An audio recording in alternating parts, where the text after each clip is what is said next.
ହସ୍ ଉଡ଼ାଇଦେଲା ଖଣି ବାବୁଙ୍କ ଟଙ୍କାର ପାହାଡ଼।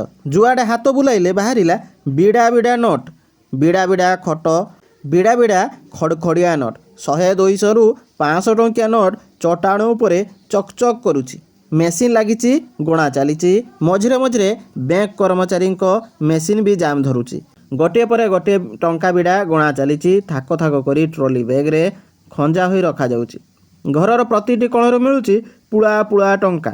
ଯୁଆଡ଼େ ହାତ ବୁଲାଉଥିଲେ ଭିଜିଲାନ୍ସ ଅଧିକାରୀ, ସିଆଡ଼ୁ ମିଳୁଥିଲା ଟ୍ରଲି ବ୍ୟାଗ୍ ଭିତରୁ ନଗଦ ଟଙ୍କା। ଦୃଶ୍ୟ ଦେଖି ଭିଜିଲାନ୍ସ ଅଧିକାରୀ ତାଜୁବ ହୋଇଗଲେ। ଗଣି ଗଣି ହାଲିଆ ବ୍ୟାଙ୍କ ଓ ଭିଜିଲାନ୍ସ କର୍ମଚାରୀ। କୁବେର ଅଫିସରଙ୍କ ଘରୁ ମିଳିଛି ନଗଦ 4 କୋଟି 27 ଲକ୍ଷ ଟଙ୍କା ଆଉ ସୁନା ଗହଣା, ଯାହା ହେଉଛି ଓଡ଼ିଶା ଭିଜିଲାନ୍ସ ଇତିହାସର ସର୍ବାଧିକ। 8,000 ଟଙ୍କାରୁ ଚାକିରି କରି 22 ବର୍ଷରେ କୁବେର ଭଳି ସମ୍ପତ୍ତି। ମାଇନିଂ ଅଫିସର ଭାବେ 2004ରୁ କ୍ୟାରିୟର ଆରମ୍ଭ। ବଲାଙ୍ଗୀର, ବାରିପଦା, ବ୍ରହ୍ମପୁର, କଟକ, ଫୁଲବାଣୀରେ ବଡ଼ ବଡ଼ ଦାୟିତ୍ୱରେ ଥିଲେ।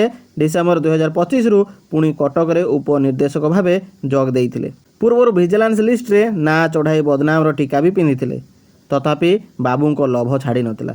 ଗତକାଲି କୋଇଲା ଭେଣ୍ଡର ଠାରୁ 30,000 ଟଙ୍କା ଲାଞ୍ଚ ନେବା ବେଳେ ଭିଜିଲାନ୍ସ ଟିମ୍ ବାନ୍ଧିଥିଲା। ଆଳୁ ଖୋଳୁ ଖୋଳୁ ମହାଦେବ ବାହାରିବା ଭଳି ବାବୁଙ୍କ କଳା ଟଙ୍କାର ପାହାଡ଼ ସାମ୍ନାକୁ ଆସିଥିଲା। ସେପଟେ IT ଟେକ୍ନିକାଲ ଟିମ୍କୁ ନେଇ କାମ କରୁଛି ଭିଜିଲାନ୍ସ।